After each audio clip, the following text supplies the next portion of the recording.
CM doctor Mohan Yadav ने भोपाल में UPSC 2025 में सिलेक्ट हुए मध्य प्रदेश के 61 युवाओं से संवाद किया। मुख्यमंत्री ने न सिर्फ उनका सम्मान किया बल्कि एक ऐसा संदेश भी दिया जिससे पूरा सभागार तालियों और ठहाकों से गूंज उठा। देखिए खास रिपोर्ट। कहते हैं संघर्ष, मेहनत और सपने मिलकर ही सफलता का इतिहास रचते हैं। भोपाल के कुशाभाऊ ठाकरे सभागार में बैठे युवा इसी की मिसाल है, जिन्होंने सीमित संसाधनों के बावजूद सबसे कठिन परीक्षा यूपीएससी में सफलता हासिल की। खास बात यह रही कि इस बार सिलेक्ट 61 अभ्यर्थियों में 20 लड़कियां शामिल हैं और 22 युवाओं ने सरकारी कॉलेजों से पढ़कर ही सफलता हासिल की है। मुख्यमंत्री डॉक्टर मोहन यादव युवाओं के बीच पहुंचे, शुभकामनाएं दी और हौसला बढ़ाया और उन्हें सम्मानित भी किया। कार्यक्रम में प्रतिभाओं का परचम पुस्तिका का विमोचन भी किया गया। सीएम ने भविष्य के इन अवसरों को सफलता के मंत्र भी दिए।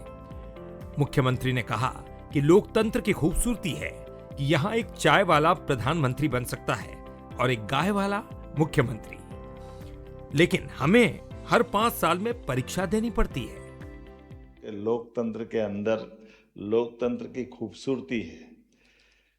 हमारा चयन हो ना हो, आपका चयन पक्का रहता है। एक बार के बाद ये पक्का।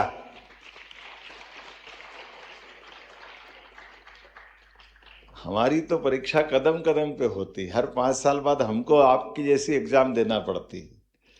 जनता के बीच जाना, जनता की नीतियों को लेके जाना, जनता के विश्वास को कायम करना, और अच्छे पटियावल हाल होते हैं और अच्छे से इधर निकल करके ये लोकतंत्र की खूबसूरती है कि एक चाय वाला देश का प्रधानमंत्री बनता है और एक गाय वाला मुख्यमंत्री बनता है। ये भी हमारे लिए आज के इस दौर का आनंद है। सीएम डॉक्टर मोहन यादव ने युवाओं से कहा कि आपकी असली परीक्षा फील्ड में होगी। पद मिलने के बाद अहंकार नहीं, सेवा का भाव होना चाहिए। मुख्यमंत्री ने युवाओं से कहा कि वो 2047 के विकसित भारत के साक्षी बनेंगे और उन्हें ही देश को नंबर 1 बनाने की जिम्मेदारी निभानी होगी।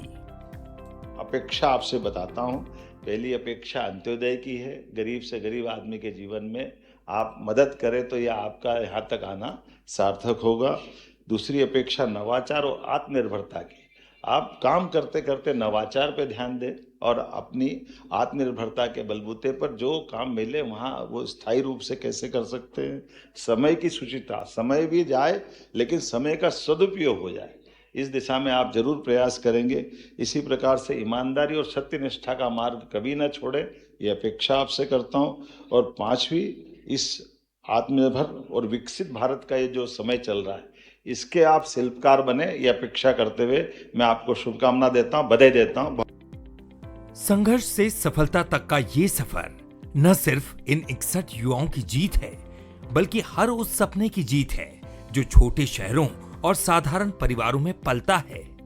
भोपाल के मंच पर मुख्यमंत्री डॉक्टर मोहन यादव ने न सिर्फ इनका सम्मान किया बल्कि सपनों को दिशा भी दी और लगे हाथ सीएम ने यह भी साफ कर दिया कि पद नहीं, सेवा सबसे बड़ी पहचान है। और यही सोच इन युवाओं को सिर्फ अफसर नहीं बल्कि देश का सच्चा नेतृत्व करता बनाएगी। Bureau report, Bansal news.